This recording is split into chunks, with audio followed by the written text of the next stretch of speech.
Hello my dear friends, कैसे हैं आप सब। उम्मीद करता हूँ सब अच्छे होंगे। तो चलिए आज की करंट अफेयर बिना किसी देरी के स्टार्ट करते हैं। 15 सितंबर को क्या हुआ आज हम देखेंगे। तो सबसे पहले एक अच्छे थॉट के साथ स्टार्ट करेंगे। Attitude can make your dreams come true. आपका अप्रोच कैसा है किसी भी चीज़ को लेकर, वो आपकी ड्रीम्स को सच बनाता है। ठीक है, चलिए बात करते हैं। 15 सितंबर को international day of democracy celebrate किया गया। पर्पस होता है इसका प्रमोट करना डेमोक्रेसी के प्रिंसिपल्स को। ये दिन यूनाइटेड नेशन के द्वारा डिक्लेयर किया जाता है। इस बार की जो थीम रही है वो रही है empowering the next generation. Empowering the next generation याद रखना है। और 15 सितंबर को इंजीनियर्स डे भी मनाया गया भारत रत्न एम विश्ववतिया के नाम पर। ये सेलिब्रेट किया जाता है इंडियन इंजीनियर को ट्रिब्यूट करने के लिए जिन्हें भारत रत्न प्राप्त था, सर मोक्षगुंडम विश्वरैया, जिन्हें पॉपुलरली नोन सर एमबी के नाम से भी जानते हैं। सर एमबी जो हैं उन्हें फादर ऑफ मॉडर्न मैसूर भी कहा जाता है। भारत रत्न इन्हें 1955 में दिया गया था, इस्टेब्लिश 1968 में। ठीक है, ये जो दिन मनाना स्टार्ट हुआ था 1968 से स्टार्ट हुआ था। अब बढ़ते हैं क्वेश्चंस की तरफ। पहला क्वेश्चन आपके सामने ये रहा। शिपिंग और वाटरवे मिनिस्टर हैं सर्बानंद सोनोवाल जी। उन्होंने इंडिया को रिप्रेजेंट किया 8वीं ईस्टर्न इकोनॉमिक फोरम में कौन से देश में हुई। तो ये हुई बच्चों ऑप्शन नंबर बी, रशिया के अंदर ये आयोजित हुई थी। इसका ऑब्जेक्टिव जो है वो क्या रहा है कि मेंटेन रखना है स्ट्रॉन्ग टाइज को, ताकि स्ट्रेटेजिक ट्रेड लॉजिस्टिक कोऑपरेशन बना रहे दोनों देशों के बीच में।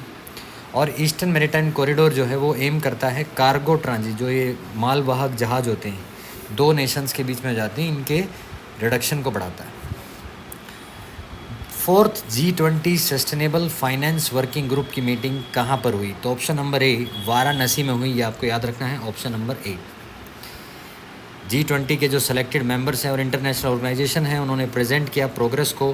फोकस एरिया मार्केट डेवलपमेंट पे अप्रोच करना है इन्वेस्टमेंट, ताकि सस्टेनेबिलिटी गोल्स को अचीव किया जा सके। रिसेंटली सस्टेनेबिलिटी का मतलब होता है अगर आप ऐसा विकास कर रहे हो जिससे फ्यूचर को कोई नुकसान नहीं हो रहा, फ्यूचर रिसोर्सेज को, उसको बोलते हैं sustainable growth. Recent sustainable finance working group की मीटिंग पहली हुई थी गुवाहाटी में, याद रखना, और जो 4th हुई है वो वाराणसी में। ये दो याद रखना आप, ठीक है। नेक्स्ट आगे बढ़ते हैं।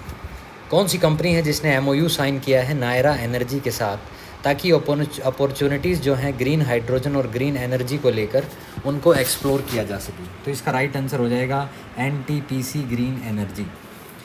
ये कोलैबोरेशन जो है वो NTPC के साथ इनिशिएटिव है, ताकि हाइड्रोजन प्रोजेक्ट्स को इंडिया में डेवलप किया जा सके और आत्मनिर्भर भारत के अंदर एक योगदान दिया जा सके। हाल ही में कुछ और भी MOU हुए, उनको और देख लेते हैं। जैसे गूगल क्लाउड ने मैटी के साथ मिलकर ट्रेन गवर्नमेंट ऑफिशियल बनाया है।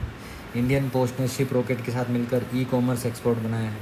नुमालीगढ़ रिफाइनरी IIT गुवाहाटी के साथ करके ग्रीन कार्बन बना रही है।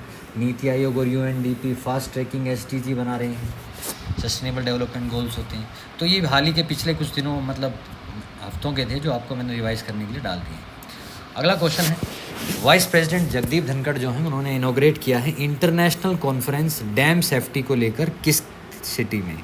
Option number B, Jaipur city के अंदर ये ऑर्गेनाइज़ किया गया है। एम क्या है, मेजर प्लेटफॉर्म देना, ताकि सब लोग साथ आकर टॉपिक्स को ख़त्म करें जिसमें आपसी विवाद होता है डैम के पानी को लेकर, और सेफ्टी और मैनेजमेंट पे बात करें।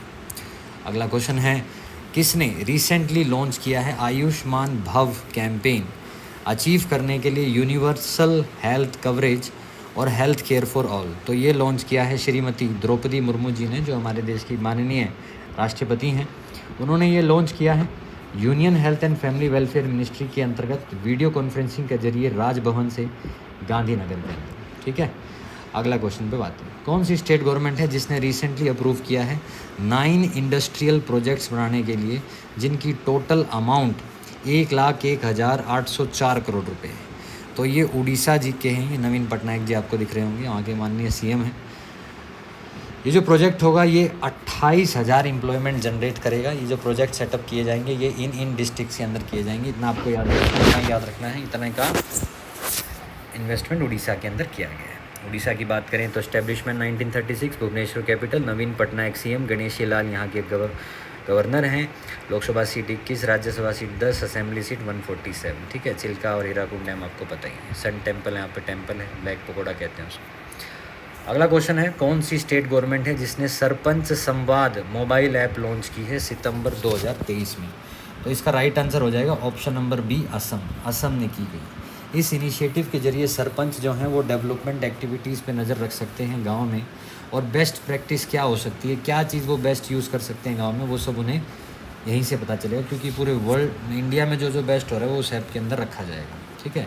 असम की बात करें 1950 में बना था। दिसपुर कैपिटल हेमंत बिश्वा शर्मा सीएम है, गुलाब चंद कटारिया गवर्नर है, 14 लोकसभा 7 राज्यसभा, असेंबली सीट 126। और माजुली आइलैंड यही है दुनिया का सबसे बड़ा रिवर आइलैंड, असम में ब्रह्मपुत्र नदी।